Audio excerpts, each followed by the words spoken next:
Hello everyone. How are you, my friends? Thank you to the subscribers. Here, every story has a terrifying secret. Lonely houses, dangerous places, everything is terrifying. Subscribe now and sit with us in the dark. Let's begin. A real unsolved disappearance, Oregon 2019. They called him Ethan Miller, age 27, a freelance photographer from Portland, Oregon. He loved the quiet, the kind of silence you only find deep in the woods, where even your heartbeat feels too loud. On October 19, 2019, Ethan told his sister he was heading out to Tillamook State Forest for a weekend camping trip to photograph. The fog rolling through the pines. He promised to be back by Sunday night. He never came home. Day 1. Arrival. Ethan parked his gray Subaru at the end of a logging road, miles away from the nearest town.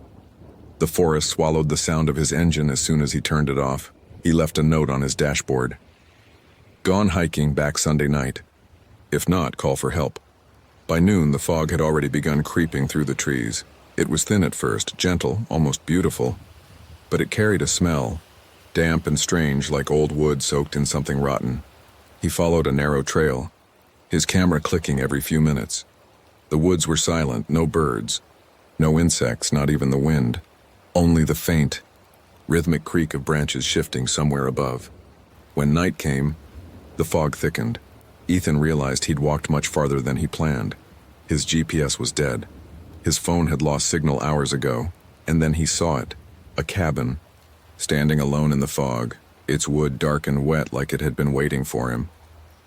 The cabin, the door was slightly open, swaying gently as if it had been pushed by the fog itself. "Hello?" he called out. "Is anyone here?" Silence. Inside was a single room, a rusted stove, a rocking chair, a bed covered in a sheet so dusty it looked like ash. And above the bed, a framed photograph of a family, a man, a woman, and a little girl in a white dress. He didn't notice at first, but when he lifted his camera to take a picture, the flash caught something strange. In the photo he took, the family's eyes reflected light, like animal eyes in the dark. He laughed nervously, telling himself it was just the angle. Then the rocking chair began to move. Slowly, back and forth, back and forth. No breeze, no wind. He backed away, his heart thudding so hard that he could hear it echo through the floorboards, and then he heard it, a faint giggle, a child's giggle, coming from under the floor. The first recording. Ethan had a habit of keeping a voice recorder with him. The police later recovered it inside his backpack, found 50 yards from the site. The last 2 minutes of audio are chilling. Ethan's voice whispering, "It's just the wind, I think." A pause, then a creak, then a sound like small hands tapping on wood. Ethan, "Hello? Who's there?" A long silence. The tapping stops. Then a voice, a girl's, right next to the microphone, whispering, "We've been waiting for you." Nightfall. He tried to leave. He swore he remembered the direction he came from, but no matter how far he walked, he always found himself back in front of the same cabin. Each time, it looked a little different. Once the window was open, then it wasn't. Then smoke came out of the chimney, though no one was inside. He sat by a tree, trembling. He looked at his camera, the last photo he had taken. It was of the cabin's door. But in the doorway stood a man, tall and pale with eyes like empty sockets, and that same little girl holding his hand. Ethan dropped the camera and ran. He ran until his lungs burned, until his flashlight died, until he tripped over something half buried in the dirt.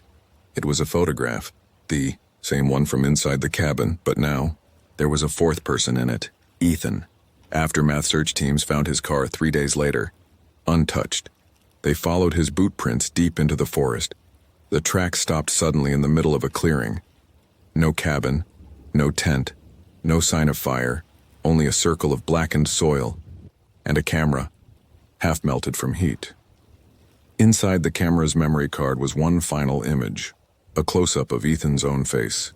His eyes wide, his mouth open, and behind him, through the fog, 2 shadowy figures smiling. They never found his body, But locals still claim that when the fog rolls through the Tillamook forest, you can hear the faint sound of a camera shutter and a child laughing softly in the dark. No one stays long enough to find where it's coming from because the cabin always finds you first. My name is Jake Reynolds, and Ethan Miller was my best friend. When I got the call from his sister on that cold Friday evening, her voice shaking, barely holding back tears, I knew something was wrong. "He didn't come home," she said. "And his phone, it's dead." I had to find him. I didn't care how deep into Tillamook. State Forest I had to go. Day one.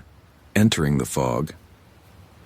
I parked my truck at the edge of the forest near where Ethan's car was found.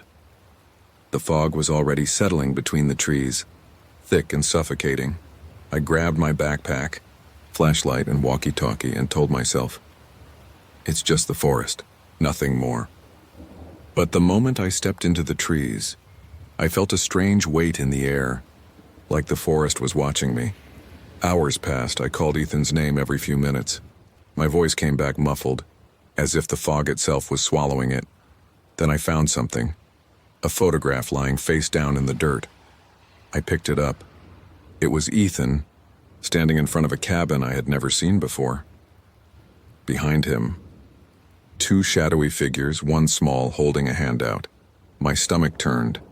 I pocketed the photo and pressed on. The cabin appears just before nightfall.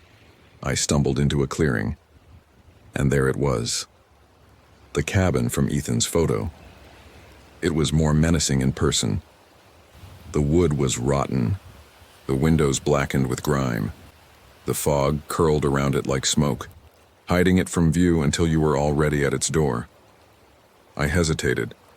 Something inside me screamed to turn back, but I called out, "Ethan." "It's Jake. Are you here?" Silence. I pushed the door open. Inside, everything was exactly as Ethan described.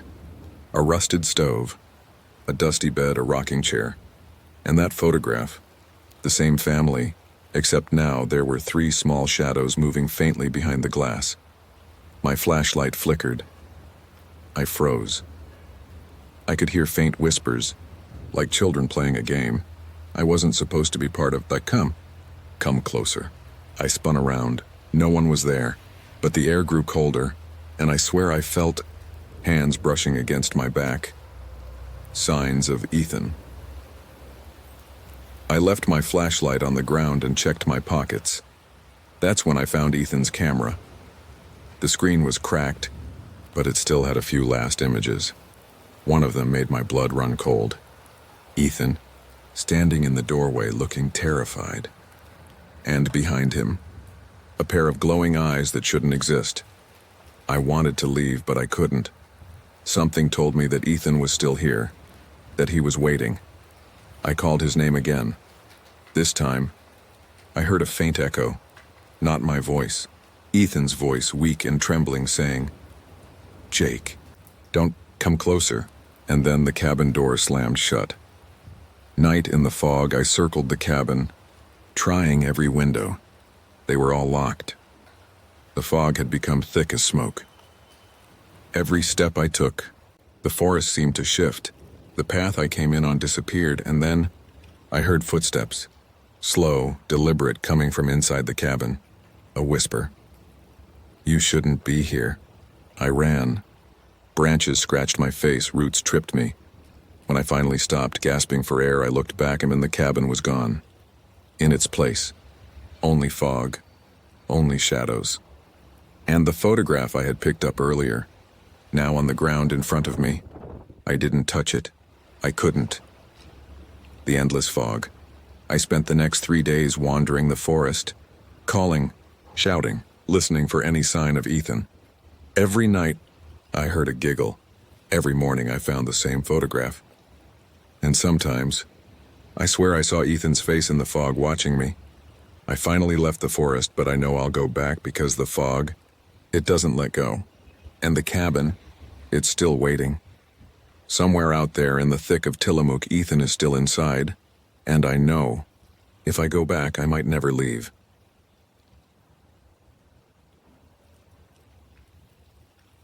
My name is Alex Turner, and I've never told this story to anyone before. For a long time, I tried to convince myself that it didn't happen, that maybe I was tired, stressed, hallucinating. But the truth is, some nights when the wind is just right and the house creaks in that same rhythm, I still hear it. I still see that pale light.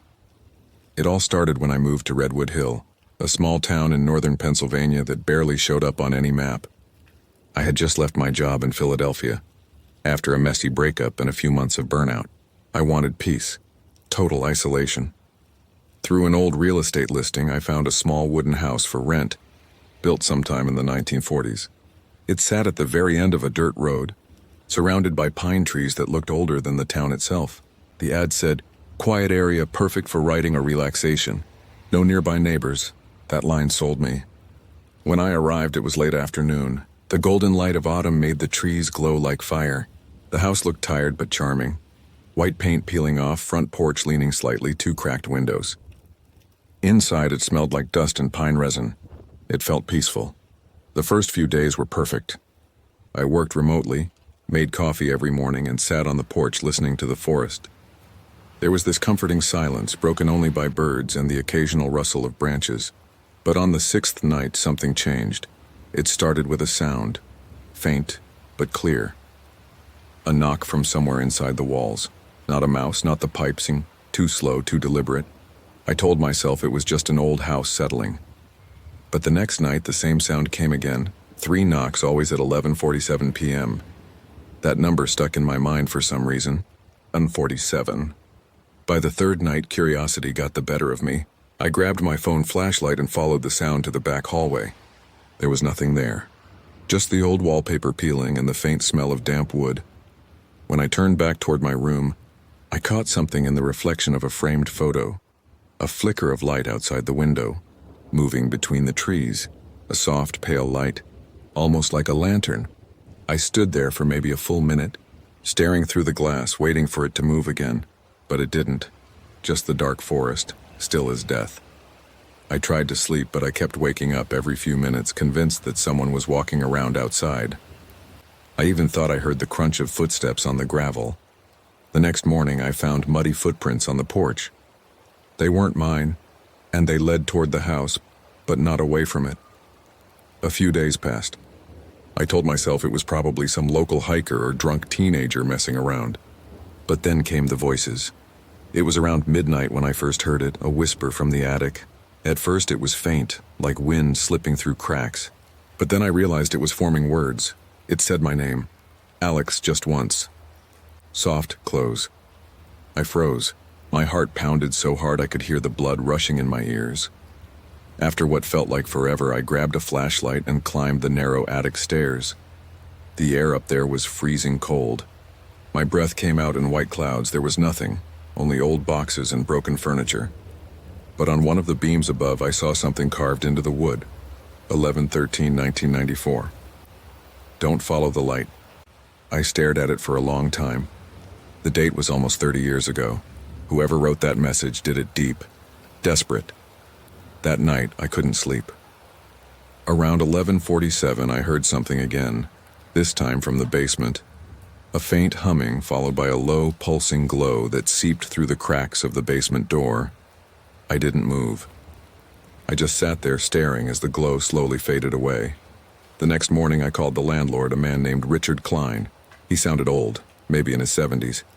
When I asked him if anyone had lived in the house before me, there was a long pause.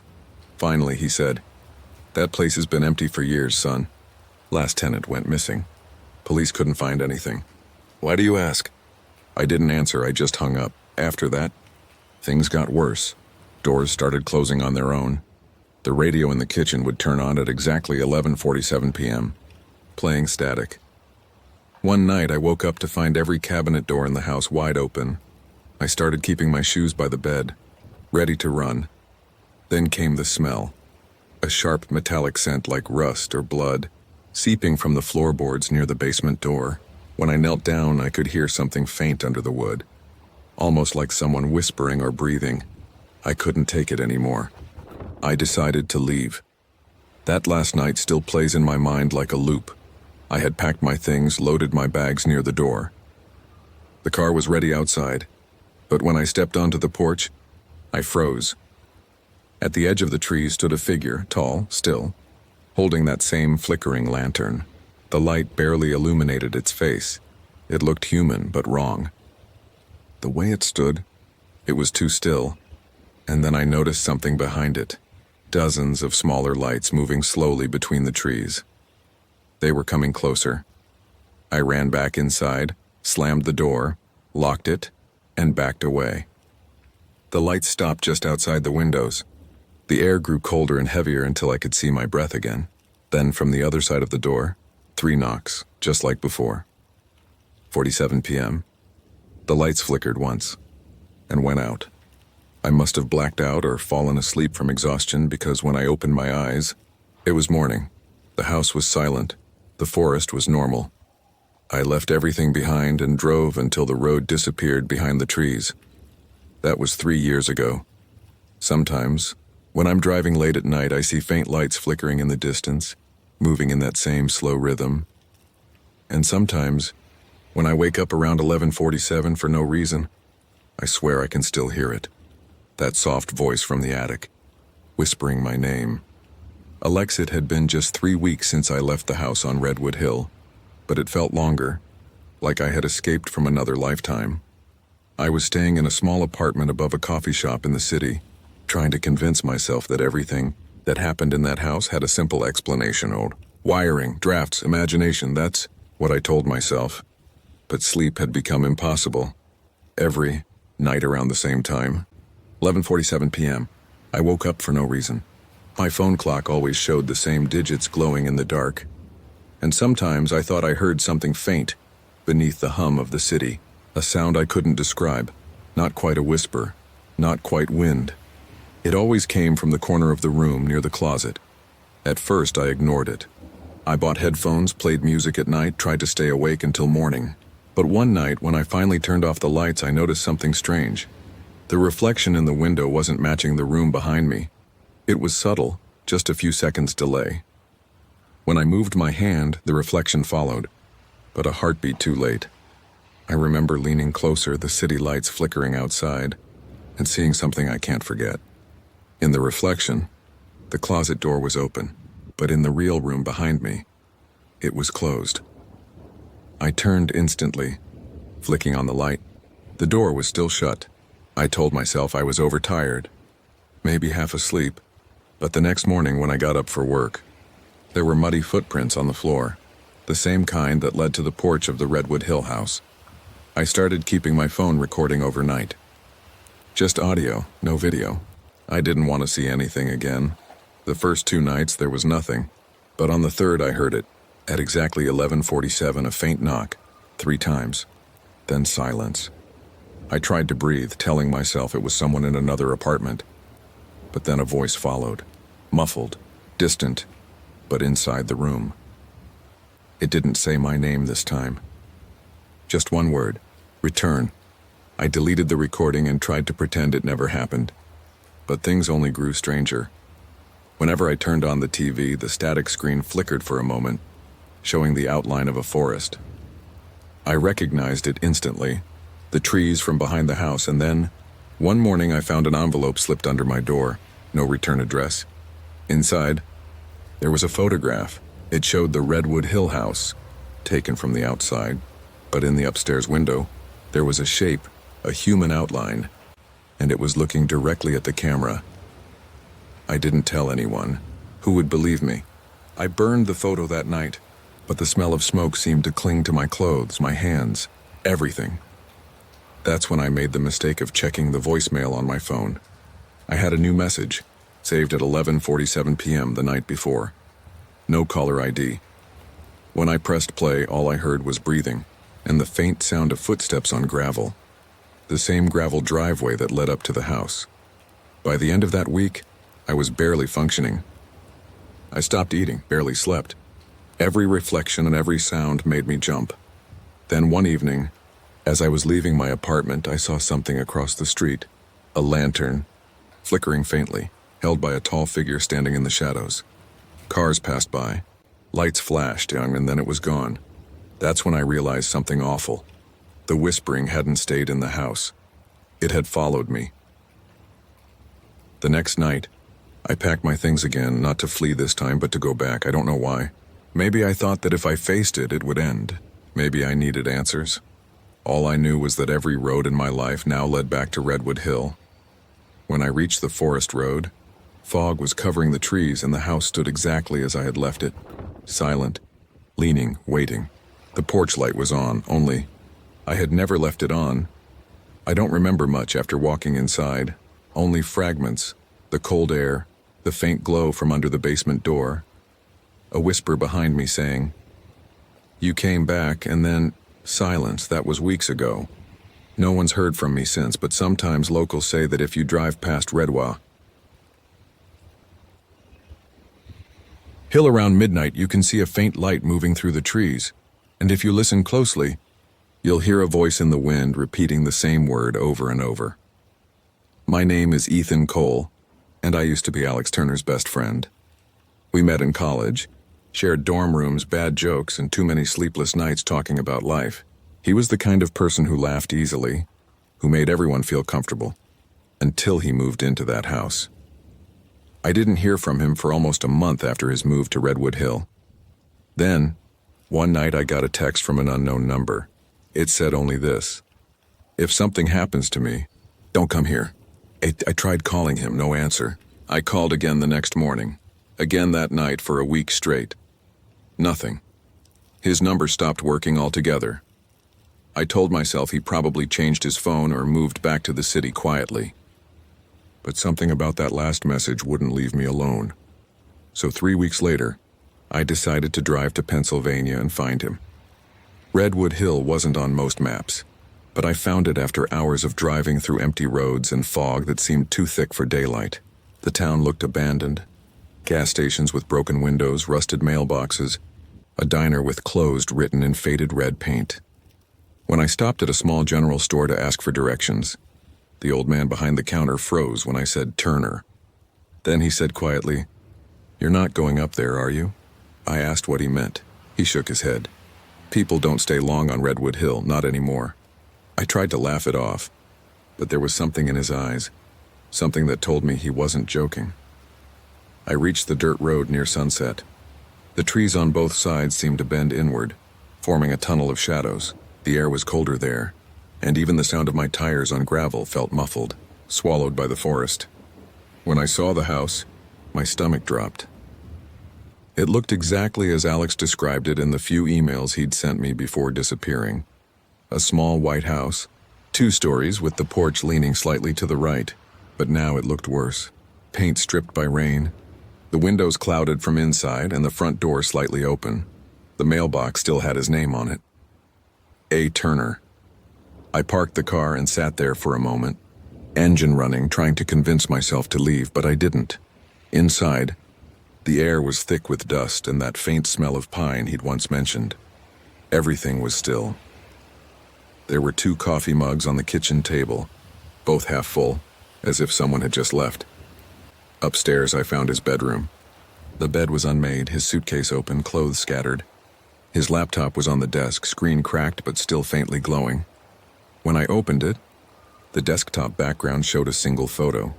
The house, taken from outside at night. In the upper window, there was a pale light. I checked the attic next. The air was freezing. My flashlight flickered, and then I saw it. The same wooden beam Alex once mentioned. The carving was still there. 11 to 13 in 1994. Don't follow the light. But below that, there was something new. Fresh scratches, uneven, shaky. He didn't listen. My breath caught. I turned to leave him, but then from downstairs, I heard something. A soft click, like a door unlocking. I stood at the top of the stairs, holding my breath. The front door had shut on its own. I tried calling out, "Alex?" No answer, only the faint hum of something, electrical, coming from below. That's when I noticed a dim glow coming from under the basement door. I remembered what Alex had said in one of his voice messages months ago, about the light in the basement. I shouldn't have gone down, but I did. The basement smelled of cold stone and damp wood. My flashlight caught glimpses of boxes, tools, old furniture, nothing unusual. But the light wasn't from a bulb. It was coming from the far wall, a faint pulsing light almost alive. As I got closer, I realized it wasn't shining on the wall. It was inside it. There was something behind the boards, moving slowly like light passing through fog. Then, for just a second, I heard a whisper. Not words, just the rhythm of breathing. And under that, a sound like footsteps on gravel. I froze. The glow flickered once, then faded out completely. I ran upstairs, grabbed Alex's laptop and bolted out of the house. I didn't stop until I reached the main road. When I finally turned on the laptop in my motel room that night, there was only one file left on the desktop. A recording, dated 3 days after his last message to me. The file name was simply 11:47. I played it. There was static at first, then the sound of heavy breathing, then Alex's voice shaking. If you're hearing this, don't look for me. Don't follow the light. And then another voice, faint, layered beneath his. It wasn't his own. Return. That was the last time I touched that laptop. I left it at a police station in town, but when I went back 2 days later to check, they told me they had no record of it ever being handed in. Now sometimes when I drive at night, I catch myself glancing at the trees, and every once in a while when the road bends just right, I see a faint white glow between the trunks, distant, pulsing, steady, always at 11:47 p.m. I remember the exact moment the floor creaked beneath me. It wasn't the kind of sound wood makes when it's old. It was slow, deliberate, as if something beneath the house was listening. I whispered to myself, Alex, if you're still here, I just need to know why. The air felt heavier than it had minutes ago. The flashlight I brought from the car flickered again, but this time I saw something strange on the far wall, a pattern carved into the wood. It looked like a series of circles and numbers, almost like a formula. Alex was a science student. He used to draw formulas in his notebook all the time, but this one, it wasn't physics, it was dates. I leaned closer and realized they weren't random. Each date matched the day one of Alex's neighbors disappeared years ago. There was one more date carved at the bottom. The next day. Tomorrow. And under it, something newly scratched. Second arrival confirmed. That was when I heard it. A soft hum coming from behind the basement door. I thought maybe a generator was running. I opened it, expecting the usual musty darkness. Instead, there was a low mechanical sound, steady and cold. The basement was filled with shelves, all covered in dust except for one table in the center. On it lay dozens of cassette tapes neatly labeled with names. Alex's handwriting. The first one I picked up said, Experiment number 1, initial contact. My hands were shaking when I put it into the old recorder sitting next to the pile. A distorted voice came through. It was Alex. They said the voices weren't real, but I found the frequency. It's not the house, it's the signal. It hides here. I can hear them even when I close my ears. They told me not to leave, not until the next one arrives. Then the tape cut off. There were more. Each one shorter, more frantic. In the last one, Alex whispered, If you're hearing this, it means the house found you too. I dropped the tape. For a second, I thought I heard movement upstairs. I ran up, but every door was closed, every window shut. My phone, which I'd left charging in the hallway, was turned off. Battery completely drained. I tried to leave. The front door was open. Outside, it looked the same. The hill, the trees, the quiet road. But something was wrong. The night sky was the wrong color, too dim, as if the stars had been replaced by faint static. Then I saw it. The same carving from the wall, glowing faintly on the inside of my car window. Second arrival confirmed. My reflection blinked. But I didn't. I woke up the next morning in my apartment. The tape recorder was beside my bed. Only one tape inside. No dust, no scratches, perfectly clean. The label read, Experiment No. 2, Continuation. I pressed play. It wasn't Alex's voice anymore. It was mine. I was driving west along US Route 90, somewhere between San Antonio and Del Rio when the rain began. It wasn't the normal kind of Texas rain. Not heavy, not warm. Just a fine mist that blurred everything. The road stretched endlessly through flat land. No headlights behind me, no taillights ahead. It felt like driving through a forgotten photograph. My phone had no signal. The GPS froze hours ago on a blank patch of map labeled Black Ridge County. I didn't even know there was such a county. By midnight, I was fighting sleep. I'd been driving since morning, and every town I passed looked smaller than the last. I was about to pull over and nap in the car when I saw a flicker of red light through the fog. A neon sign, barely alive, buzzing faintly. Black Ridge Motel, vacancy. It looked ancient, like something from a 1960s postcard that time forgot. But the sign was on, and that meant electricity, and maybe coffee. The parking lot was almost empty. 2 old cars sat near the edge, thick with dust, one with a flat tire. I parked close to the lobby, my headlights cutting through the drizzle. Inside, the smell hit me first. Not bad, not rot, just old. The kind of smell that belongs to furniture that's been left alone too long. There was a small reception desk, a dusty bell, and a cat sleeping beside an unplugged lamp. I rang the bell once. No answer. After a few seconds, a man appeared from the back door, tall, thin, wearing a uniform that looked clean but somehow decades out of date. His name tag said R. Halford. "Evenin'," he said, smiling faintly. "You're lucky, and we don't get many travelers this way anymore." "Yeah," I laughed nervously. "It's the only light I've seen in miles." He nodded. "Phones don't work out here. People get lost. Happens all the time." He handed me a brass key. An actual key, not a card. It said room 9. "Best one we got left," he said. "Got a good view of the highway." I didn't ask why that mattered. The room was simple. A single bed, old floral curtains, a TV with dials instead of buttons. But it was clean, and I was too tired to care. The rain outside grew steadier, tapping against the window like fingertips. When I turned off the lamp, I noticed something strange. The clock on the nightstand was blinking 12. I tried to set it, but no matter what I did, the digits stayed frozen. I laughed it off. Probably broken. I fell asleep almost instantly. I woke to the sound of static. It was faint, coming from the old TV. I was sure I'd turned it off, but now it glowed dim blue, showing a channel that didn't exist, just snow and noise. Then, under the static, a whisper, "Don't open the curtain." I froze. The voice was calm, distant, almost mechanical.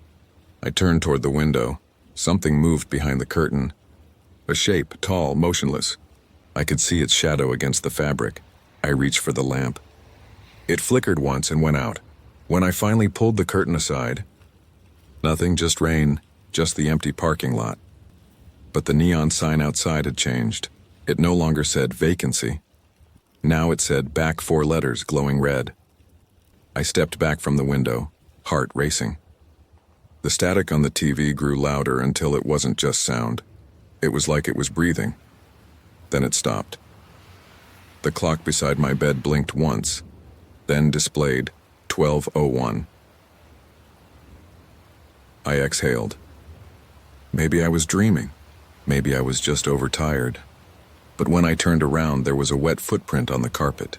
Only one, leading from the door to the foot of my bed.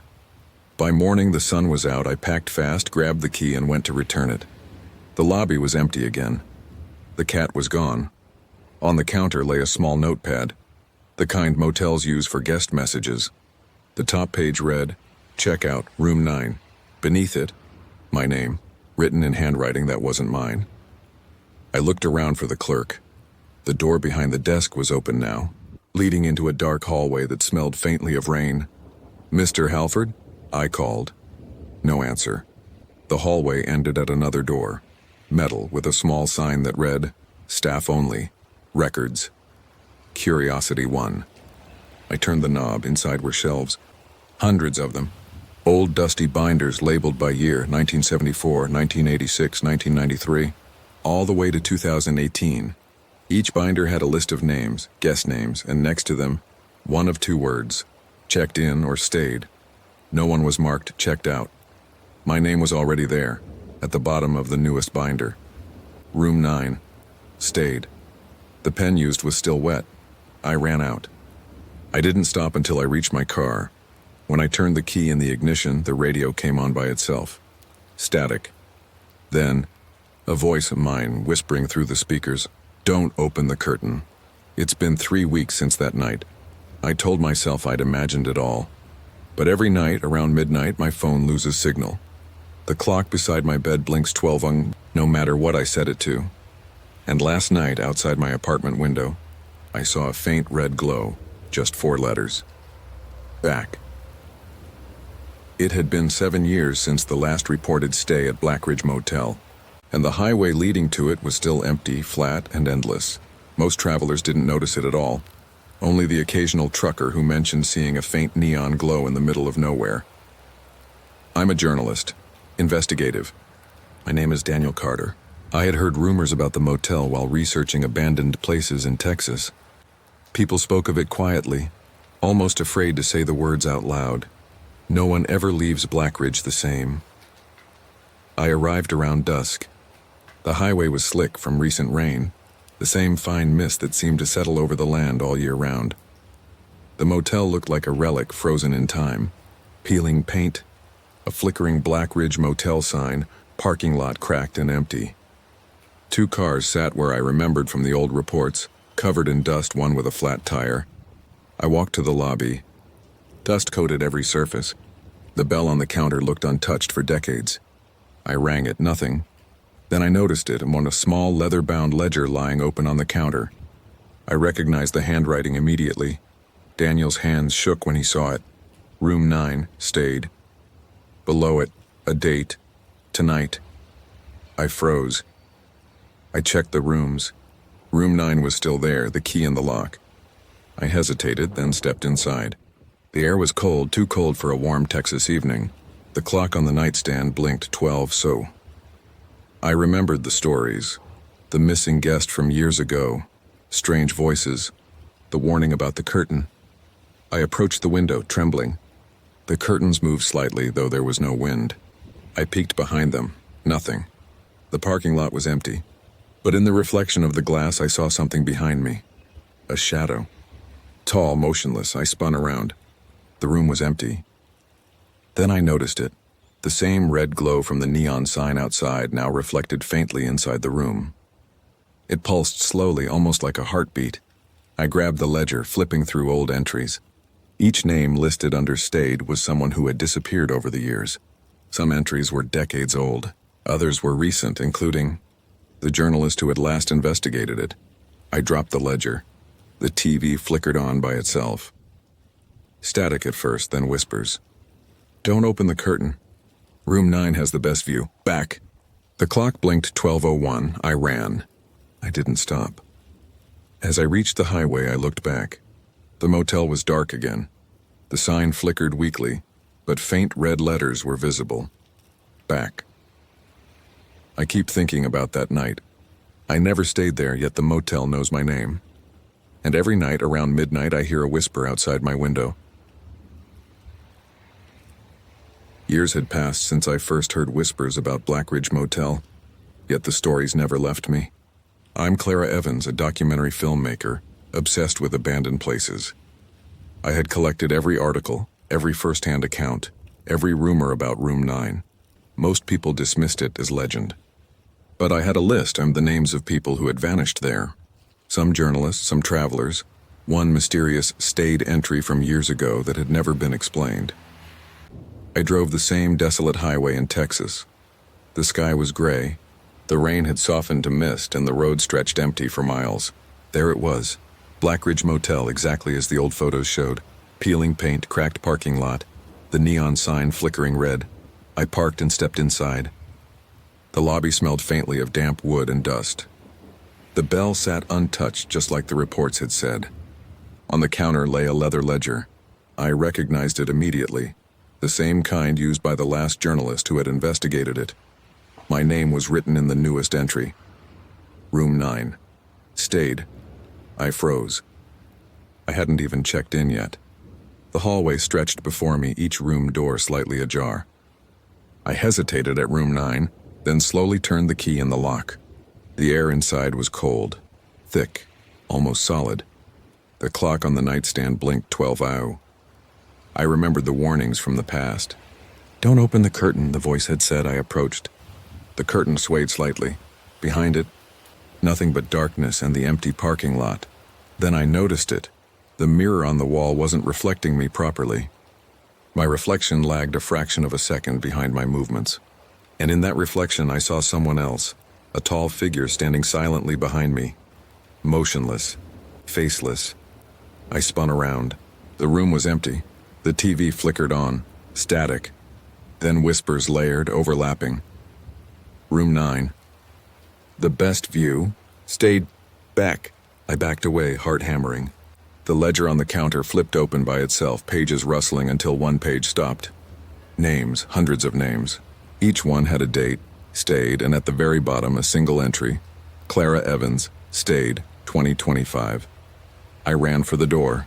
The hallway seemed endless, twisting unnaturally, stretching further than it should. I finally burst outside into the misty night. The neon sign buzzed weakly. Faint letters glowed. Back. I drove away, never looking back. But here's the thing. Every night since then, when I'm home, asleep, I hear faint footsteps in my hallway. A soft humming like static, and sometimes, just sometimes, my reflection lags behind me. And I see someone standing there who isn't me, and I know. The motel never lets go. Even if you leave, it waits. It always waits. It was July 2021, and 5 friends from Seattle, Washington, Mason Carter, 27, Olivia Bennett, 26, Tyler Brooks, 28, Sarah Hayes, 25, and Jake Reynolds, 27, had been planning a summer getaway for months. All of them loved the outdoors, but they also craved adventure with a hint of danger. The choice of destination was Mount Rainier National Park, specifically a remote area near Reflection Lake, known for its dense forests, winding trails, and thick fog that could roll in unexpectedly.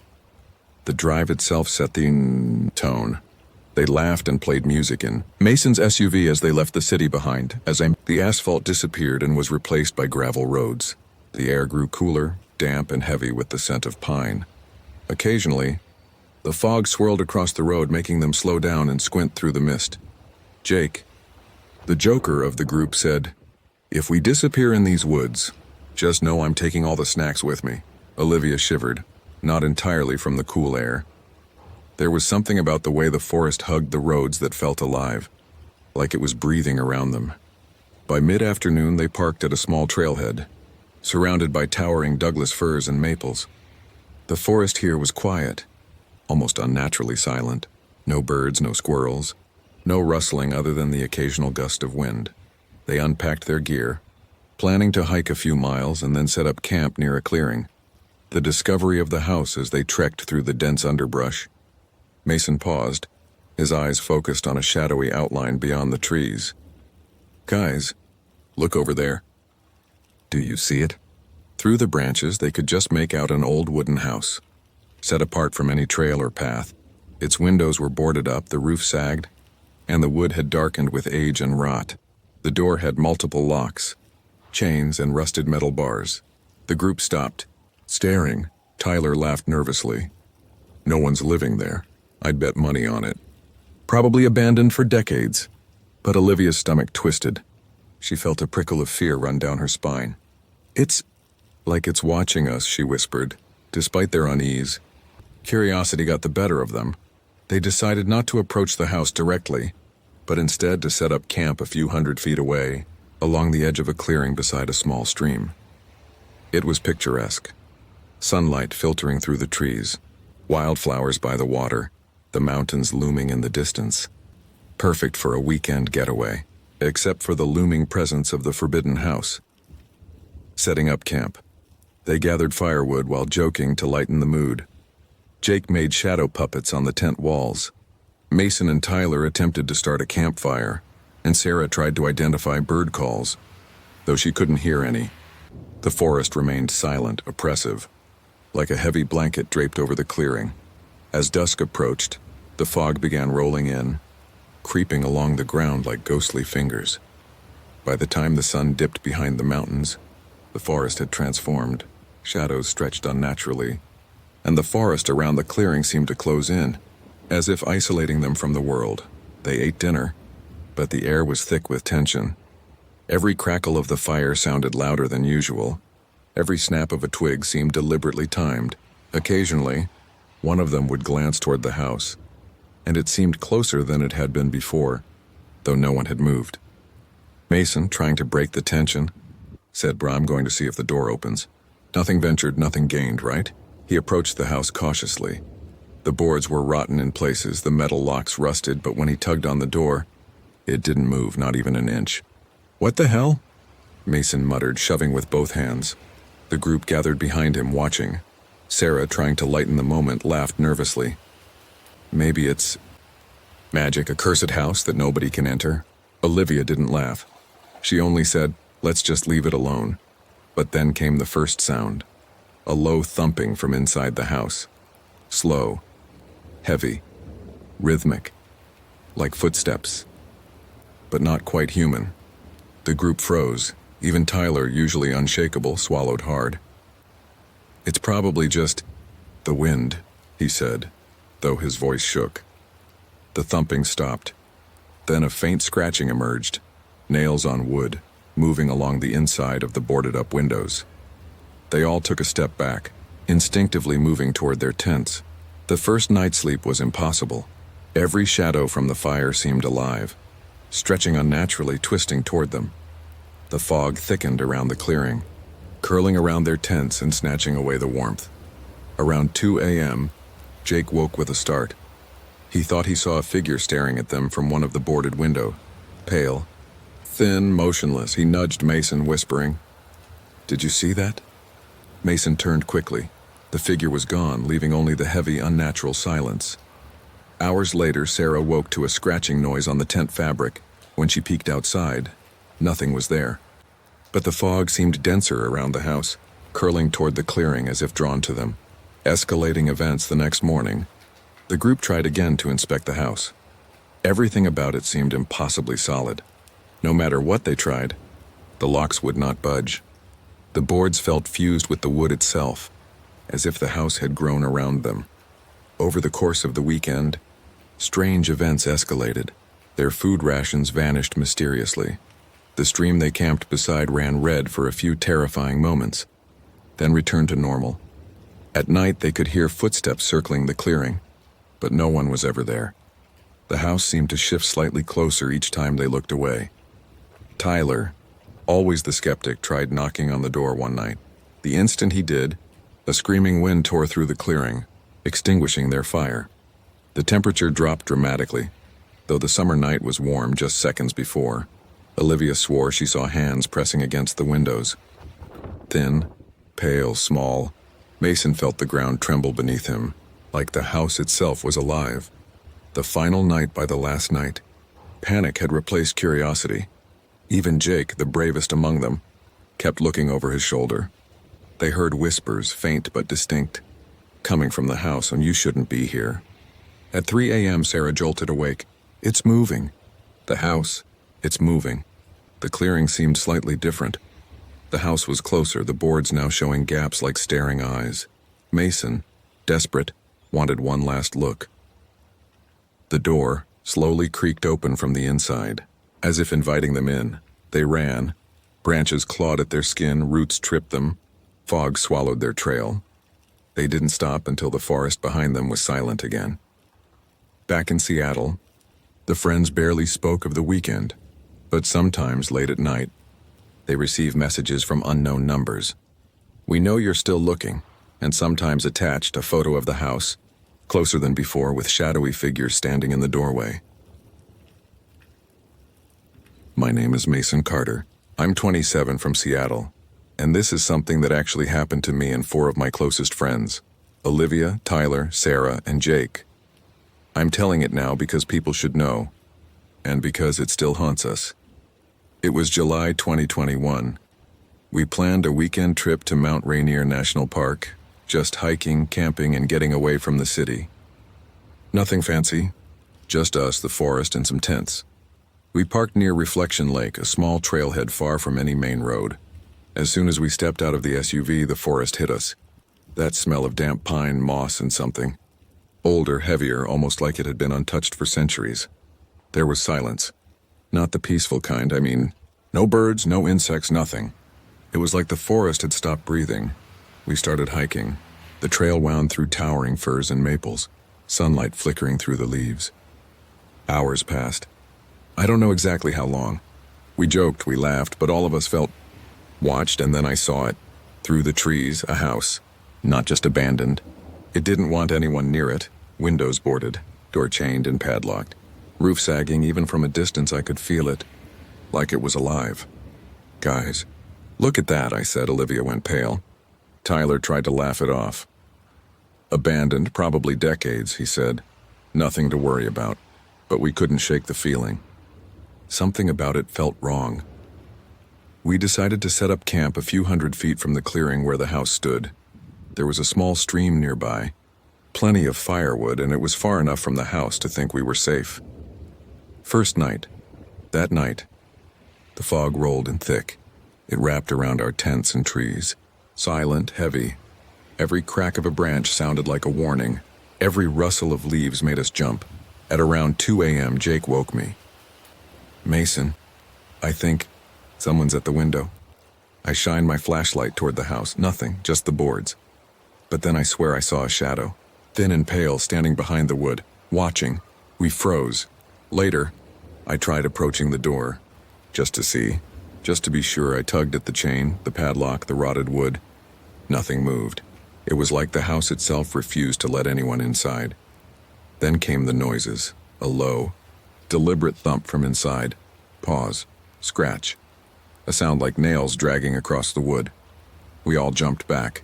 None of us said a word. I swear I felt a cold breeze against my neck, even though the air was still. Strange events over the next 2 days. Things got worse. Food disappeared from our packs. The stream ran red for a few terrifying minutes, then returned to normal. Footsteps circled the clearing at night, but no one was ever there in the house. It shifted closer every time we blinked. Olivia saw hands at the windows. Sarah felt the ground tremble beneath her feet. Tyler knocked on the door once. The instant he did, a screaming wind tore through the clearing and blew out our fire. On the last night, the fog was so thick we could barely see each other. Then Sarah whispered, "It's moving." The house had shifted again, closer than before. Gaps in the boarded windows looked like eyes staring at us. The door slowly creaked open. By itself, we ran. We didn't stop until the forest was behind us. Back in Seattle, we barely talked about it. But sometimes late at night, I get images from unknown numbers. The house. Closer than it should be, shadowy figures in the doorway. And every time I see them, I remember one thing. That house doesn't want anyone inside. And somehow, it watches those who get too close. My name is Olivia Bennett, one of the 5 friends who went to Mount Rainier the summer of 2021. After that first weekend, I swore I'd never return to the forest. But last year, in October 2023, something happened that forced me back. I received a call from Mason. He sounded different, afraid, urgent. "Olivia, I think someone else has seen it. The house. It's not done. We need to go back." I didn't want to, but curiosity and fear mixed into a knot I couldn't ignore. Mason gathered 2 more friends he trusted, Liam and Hannah, and we planned to investigate. We weren't going to go inside. We only wanted to see the area, document it, and maybe understand what had happened. Entering the forest again. We parked at the same trailhead near Reflection Lake. The forest looked different, older, darker.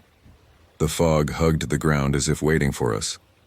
I tried to shake off the memory of the first visit, the way the house seemed alive, the hands at the windows, the cold that came without wind. But deep down, I knew it hadn't been imagination. Hours into our hike, Mason whispered, "There it is." Through the trees, the house appeared again, closer, bigger, more menacing than before. The boarded windows now looked like gaping eyes. The roof sagged at impossible angles. Even from this distance, I felt my skin crawl.